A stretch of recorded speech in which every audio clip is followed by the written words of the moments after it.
Hello everyone, welcome to वेदीफाइल।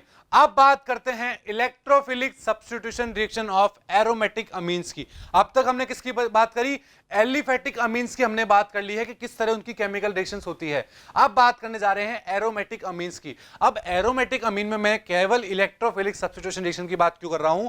क्योंकि वो मेरी इलेक्ट्रोफिलिक सब्स्टिट्यूशन रिएक्शन बहुत इजीली दे देती है। क्यों? क्योंकि NH2 मेरा कैसा होता है? एक इलेक्ट्रॉन डोनेटिंग ग्रुप होता है। कैसा? इलेक्ट्रॉन डोनेटिंग ग्रुप होता है, इसलिए वो इलेक्ट्रोफिलिक सब्स्टिट्यूशन रिएक्शन इजीली दे सकता है, बट वो एडिशन रिएक्शन इतना इजीली नहीं दे पाता।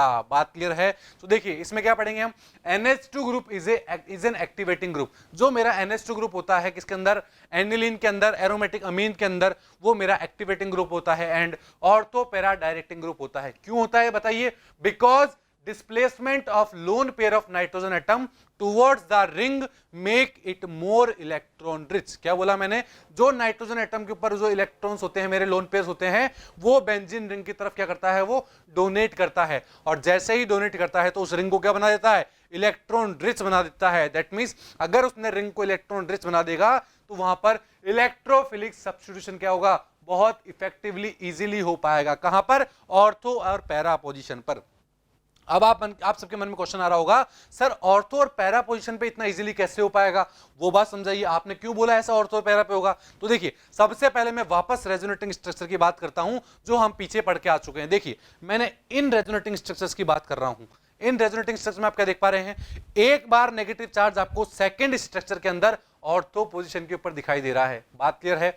एक बार नेगेटिव चार्ज आपको थर्ड स्ट्रक्चर के अंदर पैरा पोजीशन पे दिखाई दे रहा है, और एक बार नेगेटिव चार्ज आपको फोर्थ पोजीशन पर ऑर्थो पोजीशन पे दिखाई दे रहा है वापस। इसका मतलब क्या हुआ? नेगेटिव चार्ज मेरा केवल और केवल ऑर्थो पोजीशन के ऊपर आ रहा है। कौन कौन सी? सेकंड और फोर्थ स्ट्रक्चर में, और थर्ड स्ट्रक्चर के अंदर मेरा नेगेटिव चार्ज केवल पैरा पोजीशन के ऊपर आ रहा है। इसीलिए मैंने बोला कि यहां पर ये मेरा ऑर्थो पैरा डायरेक्टिंग ग्रुप होता है, पहली बात।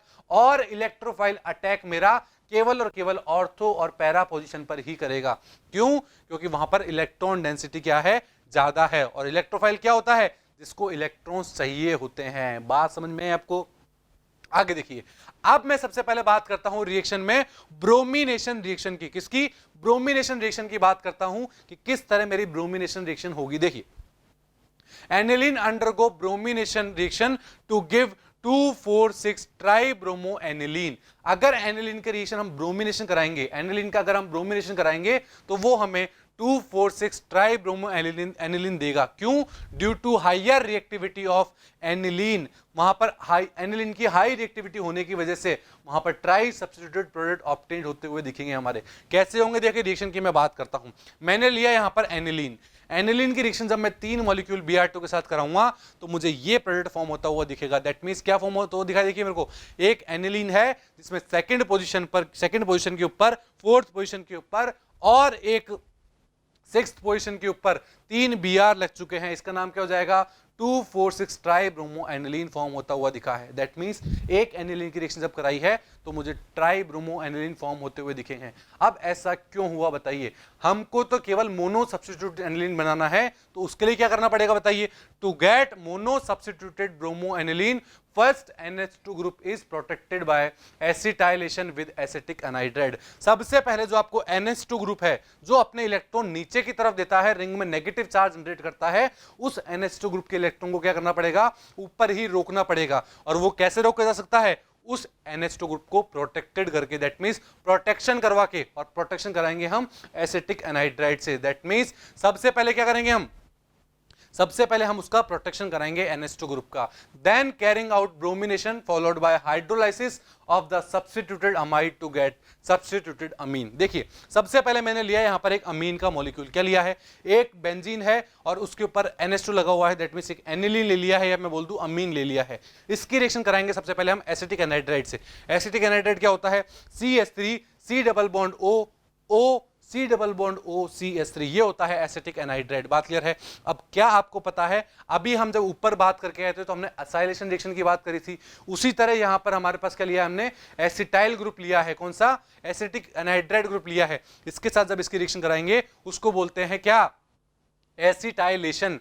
दैट मीन्स यहां पर भी मेरा असाइल ग्रुप क्या होगा, उस नाइट्रोजन के ऊपर आके लग जाएगा और वहां से एक एसिटिक एसिड वहां से बाहर निकल जाएगा। बात समझ में है आपको, एक एसिटिक एसिड वहां से बाहर निकल जाएगा और क्या बन गया, एक बन चुका है एन फिनाइल इथेनामाइड का फॉर्मेशन हो चुका है। क्या बना है, एन फिनाइल इथेनामाइड का फॉर्मेशन हो चुका है। अब इसकी रिएक्शन वापस हम किसके साथ कराएंगे, Br2 के साथ कराएंगे। अब जब इसकी रिएक्शन आप Br2 के साथ कराओगे तो एक बार Br मेरा कहां लगेगा बताइए, अब मेरा Br पैरा पोजीशन पे लग जाएगा और एक बार Br मेरा ऑर्थो पोजीशन के ऊपर लग जाएगा। कहां कहां, एक बार Br के ऊपर जाके लग चुका है, एक बार ऑर्थो पोजीशन के ऊपर जाके लग चुका है। बात क्लियर है, एक बार पैरा पोजीशन पे जाके लग चुका है और एक बार ऑर्थो पोजीशन के ऊपर जाके लग चुका है। यहां तक समझ में आया। अब क्या होगा, अब हम इसका हाइड्रोलाइसिस करा देंगे। क्या करा देंगे, हाइड्रोलाइसिस करा देंगे। दैट मींस जो HOH है उसको हम कुछ इस तरह रखेंगे कि मेरा H तो नाइट्रोजन की तरफ आ जाएगा और OH कहां चला जाएगा, CH3 double bond OH, acidic acid का फॉर्मेशन कर देगा वो। दैट मींस पैरा में और ऑर्थो में दोनों में हमारे पास सेम रिएक्शन होती हुई दिखेगी। दैट मींस एक बन जाएगा मेरे पास पैरा ब्रोमो एनिलीन और एक मेरे पास बन जाएगा ऑर्थो ब्रोमो एनिलीन। बात क्लियर है। तो यहां पर आपने देखा कि हमने मोनो सब्स्टिट्यूशन करा दिया है। क्या कराया है, मोनो सब्स्टिट्यूशन करा दिया है। यहां पर हमने किसका, एनिलीन का मोनो सब्स्टिट्यूशन कराया हमने। कैसे, पहले हमने प्रोटेक्टेड किया NH2 ग्रुप को, उसके बाद उसके अंदर ब्रोमिनेशन कराया और फिर हाइड्रोलाइसिस करा के वापस एनिलीन के अंदर कन्वर्ट कर दिया है। बात क्लियर है, समझ में आई ये रिएक्शन। तो इसमें क्या हुआ, एक हमने असाइलेशन कराया है, उस असाइलेशन से क्या इफेक्ट पड़ा उसके बारे में बात करते हैं। That means effect of acylation. देखिए, the activating effect of amino acid is reduced by acylation. क्या बोला मैंने, जो हमने यहां पर असाइलेशन कराया, that means C double bond O, CH3 double bond O को हमने NH2 के ऊपर लगाया, उसने क्या किया है, उसने activating effect of amino group को क्या कर दिया, रिड्यूस्ड कर दिया है। The acetyl group being electron withdrawing group. क्या बोला मैंने, जो एसिटाइल ग्रुप होता है वो कैसा होता है, मेरा इलेक्ट्रॉन विड्रॉइंग ग्रुप होता है और वो मेरा क्या कर रहा है, अट्रैक्ट कर रहा है lone pair of nitrogen atom को। जो नाइट्रोजन एटम के ऊपर लोन पेयर होते हैं उसको अब वो मेरा असाइल ग्रुप भी अट्रैक्ट कर रहा है और जैसे ही वो असाइल ग्रुप भी अट्रैक्ट करेगा तो क्या होगा, वो रिंग के अंदर इतना इजीली नहीं जा पाएंगे और रिंग के अंदर इतना इजीली नहीं जाएंगे तो वहां पर हम मोनो सब्स्टिट्यूट ही करा सकते हैं। क्या कर सकते हैं, मोनो सब्स्टिट्यूशन ही करा सकते हैं। दस activating effect of amino group is reduced. वहां पर अमीनो ग्रुप का क्या हो जाएगा, एक्टिवेटिंग जो ग्रुप होगा अमीनो ग्रुप, उसकी पावर क्या हो जाएगी, कम हो जाएगी, रिड्यूस हो जाएगा उसका। बात क्लियर है, समझ में आया तक। जैसे मैं बात करूं, देखिए ये है मेरा क्या, वही एनिलीन है जिसमें हमने क्या करा दिया है, एक असाइल ग्रुप लगा दिया है।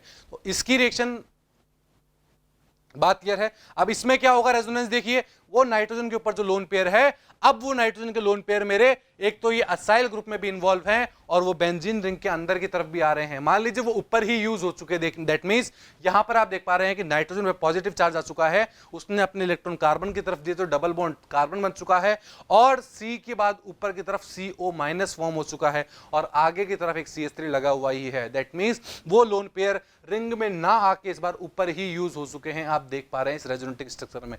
इसका मतलब क्या हुआ, अगर हम पहले हम उसका प्रोटेक्शन करा देते हैं तो हम वहां पर मोनोब्रोमिनेशन करा सकते हैं। दैट मींस एक ब्रोमीन का अटैक वहां पर करा सकते हैं। और अगर हमने NH2 के अंदर डायरेक्ट रिएक्शन किसके साथ करा दी, Br के साथ, तो हमको ट्राइब्रोमो एनिलीन फॉर्म होता हुआ दिख जाएगा। बात क्लियर है, समझ में आया कैसे किया हमने ब्रोमिनेशन। तो ये बात थी हमारी ब्रोमिनेशन रिएक्शन की।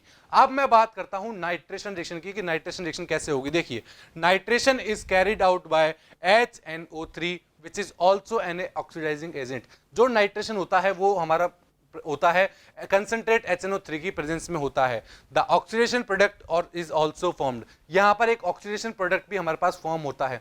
तो सबसे पहले मैं बात करता हूं डायरेक्ट नाइट्रेशन ऑफ एनिलीन। अगर मैं डायरेक्ट नाइट्रेशन कराता हूं एनिलीन का, ये आप एनिलीन का मॉलिक्यूल देख पा रहे हैं, इसकी रिएक्शन मैं कराने जा रहा हूं कंसंट्रेट HNO3 और कंसंट्रेट H2SO4 के साथ। इसके साथ जब मैं रिएक्शन कराऊंगा तो मुझे एक फॉर्म होता हुआ दिखेगा पैरानाइट्रोएनिलीन, एक फॉर्म होता हुआ दिखेगा मेटानाइट्रोएनिलीन और एक फॉर्म होता हुआ दिखेगा ऑर्थोनाइट्रोएनिलीन। ये तीन कंपाउंड फॉर्म होते हुए दिखेंगे। तो जो मेरा पैरा बना है वो मेरा बना है 51%, जो मेरा मेटा बना है वो बना है 47% और जो मेरा ऑर्थो बना है वो बना है 2%। अब ऐसा क्यों हुआ? The reason for formation of large amount of unexpected meta-nitroaniline is that under strongly acidic condition of nitration most of aniline is converted into anilinium ion which is a meta directing group। क्या बोला मैंने, देखिए मैंने ये बोला है कि जब हम इसके अंदर क्या कराएंगे, ऑक्सीडेशन, जब हम इसकी रिएक्शन कंसंट्रेट HNO3 के साथ कराएंगे तो हमें क्या होगा, वहां पर आप देख पा रहे हो कि वहां पर ऑक्सीडेशन हो जाएगा। क्या हो जाएगा, ऑक्सीडेशन हो जाएगा। दैट मींस जो हमने एक एनिलीन ले रखा है उसकी रिएक्शन जब कंसंट्रेट HNO3 और कंसंट्रेट H2SO4 के साथ कराई तो नाइट्रोजन पे पॉजिटिव चार्ज आ चुका है और 3 H वहां पर लगे हुए हैं। क्या हुआ है, नाइट्रोजन पे पॉजिटिव चार्ज आ चुका है और 3 H वहां पर लगे हुए हैं। तो क्या बना, एक एनिलीनियम आयन फॉर्म हो चुका है। क्या हुआ है बताइए, एक एनिलीनियम आयन फॉर्म हो चुका है। बात क्लियर है। अब एनिलीनियम आयन फॉर्म हो चुका है तो ये तो हमारा मेटा डायरेक्टिंग ग्रुप होता है। कौन सा, मेटा डायरेक्टिंग ग्रुप होता है, क्योंकि वो एक विड्रॉइंग ग्रुप लगा हुआ है और विड्रॉइंग ग्रुप तो मेटा डायरेक्टिंग होते हैं। इसका मतलब अगर हमारे पास यहां पर एक एनिलीनियम आयन बनता है तो वो मेटा डायरेक्टिंग ग्रुप को फॉर्मेशन कर देता है। दैट मींस एक मेटा डायरेक्टिंग ग्रुप का फॉर्मेशन हो जाता है वहां पर। Therefore to avoid this problem nitration of aniline is carried out after acetylation. यहां भी सबसे पहले प्रोटेक्शन कराया जाएगा, एसिटाइलेशन कराया जाएगा। The acetyl group is finally removed by hydrolysis to give mixture of ortho and para nitroaniline. तो वहां पे वो हमको मिक्सचर दे देगा ऑर्थो और पैरा नाइट्रोएनिलीन के। बात क्लियर है यहां तक। देखिए सबसे पहले मैंने लिया यहां पर वही एक एनिलीन का मॉलिक्यूल, इसकी रिएक्शन वही मैं एसिटिक एनहाइड्राइड के साथ करने जा रहा हूं, जिसको मैंने इस बार शॉर्ट में लिख दिया है CH3CO का होल ट्वाइस और बाहर एक ऑक्सीजन लगा हुआ है। ये क्या है, मेरा एक एसिटिक एनहाइड्राइड है। यहां से क्या होगा बताइए, सबसे पहले एनिलीन का क्या हो जाएगा, प्रोटेक्शन हो जाएगा। दैट मींस ये मेरे पास फॉर्म हो जाएगा इसमें बेंजीन, उसके ऊपर NH लगा हुआ है और वही C डबल बॉन्ड OCH3 ये फॉर्म हो चुका है यहां पर मेरे पास। बात क्लियर है यहां तक।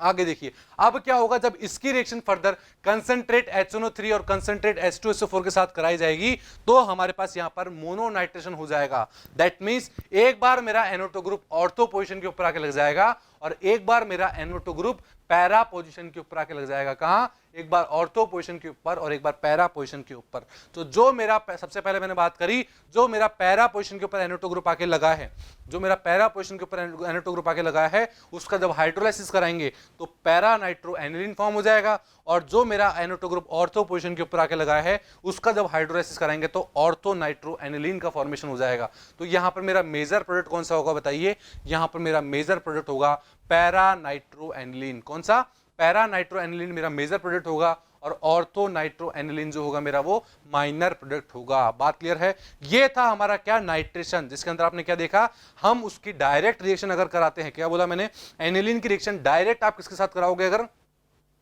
डायरेक्ट कंसंट्रेट HNO3 और कंसंट्रेट H2SO4 के साथ कराओगे तो वो पहले मेटा डायरेक्टिंग ग्रुप के अंदर चेंज हो जाता है, जिससे मेटा प्रोडक्ट हमारा लार्ज अमाउंट में बनता है। दैट मींस वहां पर ऑक्सीडेशन हो जाता है। इसलिए हम डायरेक्ट ना करा के पहले प्रोटेक्शन कराते हैं और प्रोटेक्शन के बाद जब हम नाइट्रेशन कराते हैं para nitro aniline major form होता है और ऑर्थो नाइट्रो एनिलीन हमारा माइनर प्रोडक्ट फॉर्म होता है। बात क्लियर है। ये बात थी हमारी किसकी, नाइट्रेशन रिएक्शन की। अब मैं बात करता हूं सल्फोनेशन रिएक्शन की कि सल्फोनेशन रिएक्शन कैसे होगी। देखिए sulphonation of aniline occurs only under drastic condition, वो केवल और केवल ड्रास्टिक कंडीशन पर ही हो सकती है। क्यों, when it is treated with concentrate H2SO4 at 473 kelvin temperature.